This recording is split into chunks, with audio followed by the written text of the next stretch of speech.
भारतीय साक्ष्य अधिनियम 2023 धारा 78 और धारा 79 सेक्शन 78 और 79 का हम अध्ययन करेंगे, जो आती है चैप्टर 5 में। कौन से चैप्टर 5 में आती है ये? सेक्शन 78 में है प्रमाणित प्रतियों के असली होने के बारे में उपधारणा। इसमें दो उपधाराएं दी गई है। उपधारा 1 में है कोर्ट प्रत्येक ऐसी दस्तावेज का असली होना उपधारित करेगा। कौन उपधारित करेगा असली होना? कोर्ट। जो ऐसा प्रमाण पत्र सर्टिफिकेट जो है प्रमाणित प्रति या अन्य दस्तावेज होनी तात्पर्य है, जिसका किसी विशिष्ट तथ्य के साक्ष्य के रूप में ग्राह्य होना विधि द्वारा घोषित है और जिसका केंद्र सरकार या किसी राज्य सरकार के किसी अधिकारी द्वारा सम्यक रूप से प्रमाणित होना तात्पर्य है।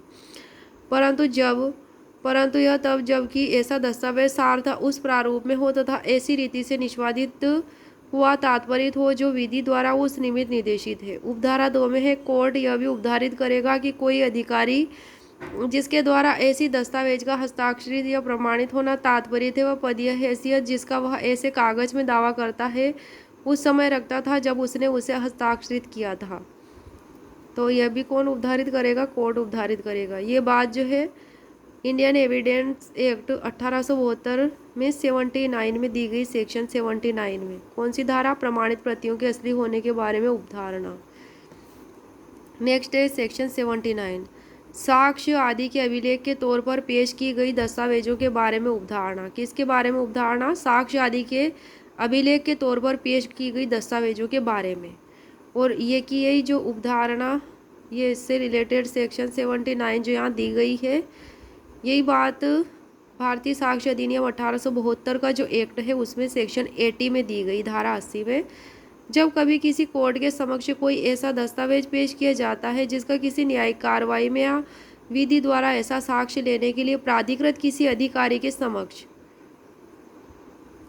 किसी साक्षी द्वारा दिए गए साक्ष्य या साक्ष्य के किसी भाग का अभिलेख या ज्ञापन होना अथवा किसी कैदी या अभियुक्त का विधि के अनुसार लिया गया कथन या संस्कृति होना तात्पर्य हो और जिसका किसी न्यायाधीश या मजिस्ट्रेट द्वारा या उपयुक्त जैसे किसी अधिकारी द्वारा हस्ताक्षरित होना तात्पर्य हो, तब कोर्ट यह उपधारित करेगा कि पहला पॉइंट है यह दस्तावेज असली है, उपधारित करेगा। दूसरा पॉइंट है उन परिस्थितियों के बारे में जिनके अधीन वह लिया गया था कोई भी कथन जिनका उसको हस्ताक्षरित करने वाले व्यक्ति द्वारा किया जाना तात्पर्य है, सत्य है। और तीसरा पॉइंट है ऐसा साक्ष्य कथन या संस्कृति सम्यक रूप से ली गई थी।